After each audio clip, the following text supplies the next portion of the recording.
What is up, guys? Before I get into this video, I wanted to just give a quick sort of thank you shout out to David from Rubalcava Network sending me this image over. And I think he got it from some guy called Mel. It's one of them kind of things where it's just kind of passed through the mill. So thank you to both of them, and I'm pretty sure Bonsai Kai Dojo's covered this one also. But I wanted to give my 2 cents into it as well, and I really want to delve into not just what is in the image, because again, at the end of the day, it's a still image. You know, you can't really delve into it too much because it's just a single frame from probably a minute, 2 minute scene.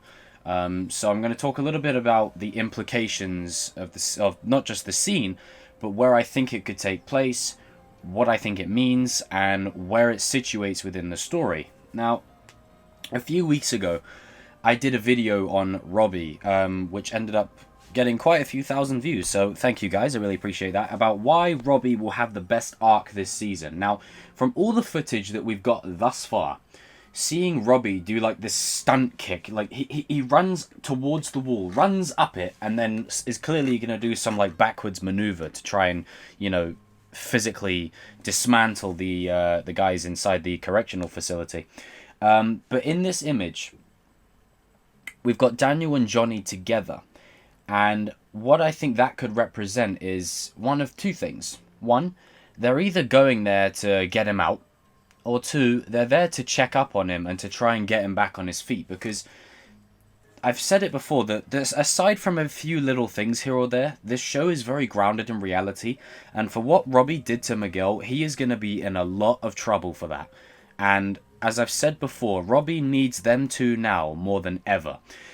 But where I feel like the problem could lie this season is where I feel Robbie will get the Karate Kid 3 arc, where sort of Daniel joined Cobra Kai for a little bit. I feel like Kreese visiting Robbie may tie into that, where Robbie will sort of resent Daniel and Johnny. You know, your rivalry led to all of this, and now you're both friends, and, you know, I'm in here. So was I just like a pawn in the game? And until I was in, you know, the worst place, was that the catalyst for you two being friends, kind of thing. And if you look at just the way he's standing in the image, he looks very closed off. He looks in a very defensive kind of stance, like he's sort of not taking a stand, but he's sort of closed off, like he's sort of reserved and kind of in his own little space. And on the wall in the background, you can see correctional facility, juvenile. So he is inside. So this could be just for visitation. This could be them bailing him out together. I'm going to let you guys comment down below on that and what you think that might be, because I'd be interested to hear what you guys have to say. And that's pretty much all I have to say on the actual image. But I have more to say regarding Robbie.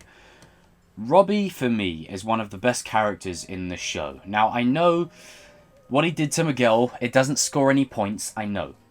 But there's scenes, I feel like, that have been established throughout the 2 seasons, right? And I always relate it to this one scene. This scene was so brilliantly done. It's the scene where Sam tells Daniel, how much do you know about Robbie's home life? And it just cuts to his home. You know, he's got like some cans and stuff here or there. He's eating cereal with water. Like, let me just say again, he's eating cereal with water. Now, I don't know if there's any of you guys out there that like that kind of thing, then all the power to you. But that if there's no way to make it get any worse, it's that. And then Daniel arrives at the house, and the best part of the scene is, you know, is your mum home? And just the look on Robbie's face. He doesn't need to say anything. There's no words that need to be said. The look on Robbie's face alone says everything. And the fact that he has to go from, you know, not having a father at all to having a father figure, and then a father reaching out, while his mother's going around doing God knows what with every Tom, Dick and Harry she finds, just because, I don't know, she's some deluded person that still thinks she's like in her 20s. You know, I mean, hey, you know, I don't know what your guys' opinions are on Robbie's mum, but at the end of the day, Robbie's had no one there for him at all. Now, it doesn't mean that he's more sympathetic than Miguel. I'm just saying that Miguel at least had his mum. He at least had his grandmum. Robbie has no one. He has no one. And then the minute he gets Daniel, you know, all that stuff starts to unfold.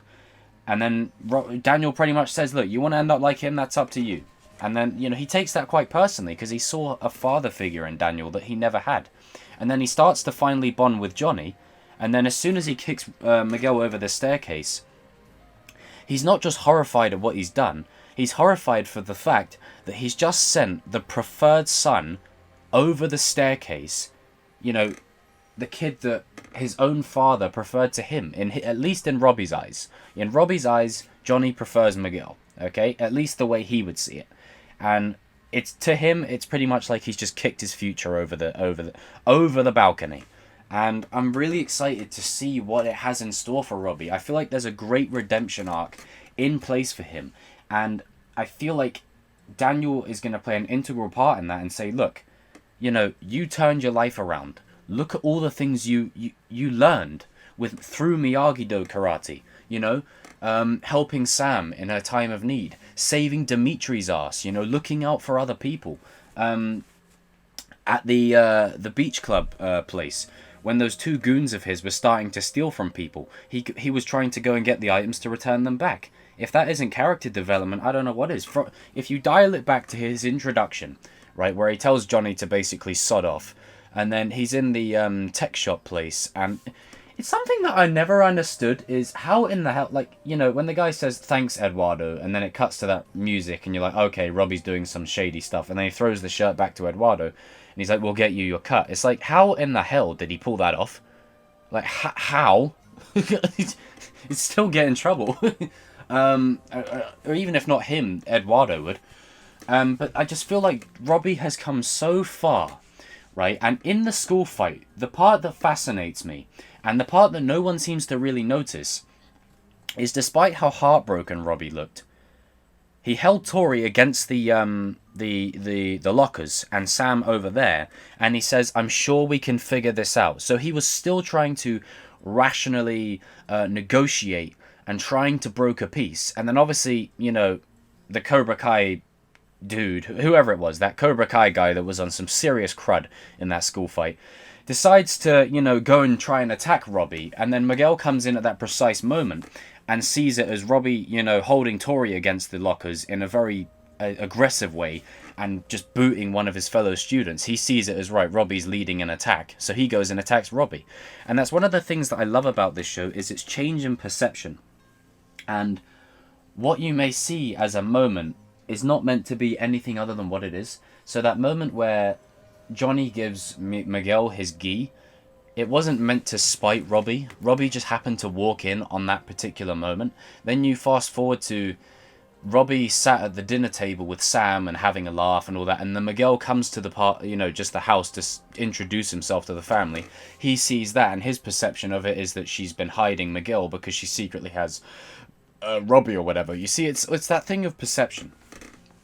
But again, I feel like Robbie has come too far to go just on a backtrack of everything that he's done. Now, if he goes the Karate Kid 3 route, then I don't mind, but I still want that redemption for him. You know, I know he's done an unspeakable act with that, but everyone deserves a second chance, and Robbie was turning it around. Absolutely turning it around. And I'm going to be honest, I think I'm sorry if I wind a few people up here. I think a lot of the reason why people dislike him is because he's a pretty boy.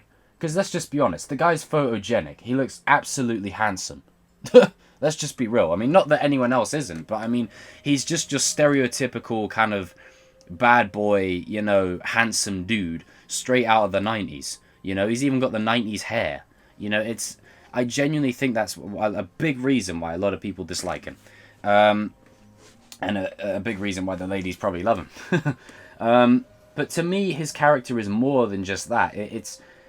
You really root for him. You really want him to do more with himself. And every time he's about to do more, some kind of crap arises that just sends him right back to square one. And I'm really praying that this season there's more in store for Robbie than that. You know, I don't want it to just be a sort of, oh, you know what, I kicked him over the balcony, that's it, I'm done, no, I give up, no, that's it, I'm a bad guy now, that's it, I'm done. No, I don't want that, I want more than that. Robbie's character has gone through too much growth and too much transition for that to happen. But I pass it to you guys now. Where would you like to see Robbie end up this season? Where does he rank in your rankings? And how much sympathy do you have for him? And don't get me wrong, like, I know we have no sympathy for him when he kicked Miguel over the stairs because we all felt for Miguel then. But I'm talking about like just after the fact and taking into consideration his journey that he's been on the past 2 seasons, where he started to where he is now. It's such an evolution, and it's a big reason why he's one of my favorite characters in the show. Is just that evolution was perfect. And he's just like Johnny, you know, there's a lot of similarities between him and Johnny. It's just different paths. But yeah, guys, comment down below and let me know. What do you think about this image? What do you think about Robbie's potential arc this season? Do you think he's going to be like Kreese's secret weapon? You know, a secret kind of dark side apprentice, if you will. It'll be interesting, you know, because in Season 2, Kreese did say, you know, the most important student was absent, talking about Robbie. You know, your son should be training with you, Johnny. Why is he over with Daniel? So it's that kind of thing where Kreese is just, you know, a master of manipulation, a master of deception, and it pays off so beautifully at the end of Season 2. But yeah, guys and girls, comment down below, let me know. And as I always say, the dialogue starts here but carries on down there. And I'll see most of you in the comments section. Now, after I probably upload this video, I might be streaming for, I'd say about maybe an hour. An hour stream where we can sort of talk, chill, and hang out. And you guys can ask me some questions regarding the show. And then I can talk to you guys and we can have a bit of a laugh. The last one was absolutely amazing. Really enjoyed it. And yeah, can't wait to do another one. So remember, defeat does not exist in this dojo. Does it?